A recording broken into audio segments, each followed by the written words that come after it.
Hi guys, welcome back again. We're going to be eating mochi for dessert. So guys, let's eat it now. Baka nagdidesos? My favorite flavor. By the way, the mango shop, my favorite flavor.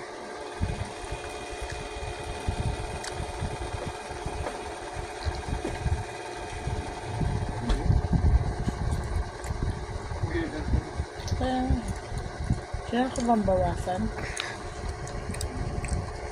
I will make the mukbang of me eating this. I don't remember. Kasi nagbabibrate lang yung sound probe, ganyan. Baka meron lang Just nagbabibrate the sa loob niya. strawberry Pero cream. ganyan talaga yan, yung mga ganun, nanginginig. This is strawberry O cream. merong tornilyo na nakalaylay, parang ganun, o kutsara na nakadikit sa kanya. Yun yung feeling ko eh.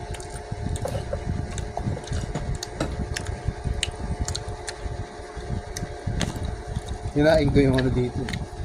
Ano pa? Yung ginger, sabi ko, di ba ito yung ano, ginger, ano, sabi ko. Oo, sabi ko. Akin na lang to, sabi ko. Sabi ko, sige na, ang poli na lang. Sarap nga po eh. Order lang ako na. Ano kaya gawin yun? Meron pa kasi lang ulam sa kain. Masisig pa sila tsaka ano. Nagtitinda sila. Meron pa. May tinda pa nga sila ulam. Hanggang gabi pala sila. Depende po kung hindi maulam. Sabi ko eh, may sisig pa. Saka gulay yung ano. Naumay na ako bigla dun sa nung tinikmang ko yung lechon. Naumay ako bigla. Saka po yung tag. I love all of the Toge. cream. Yung ano masarap yung niluto nila na parang langka na may tapos hindi halatang chicken yung hindi masarap sa kanila tinola.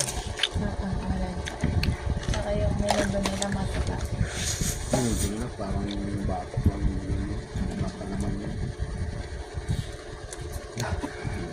Gatas mo. Ano po dyan? Yeah, okay. May ano po. Sabi ko kay mama, ba't ang bilis mo ubus ang gatas mo? Eh, sabi niya, nagagatas din ako, nagagatas din si Kaden. Si Kaden po nalagyan din kasi yung gatas siya. Yung milk, yung choco niya, lalagyan mo rin ng dalawang tsarang gatas. Kaya mabilis ka na. Thank you guys.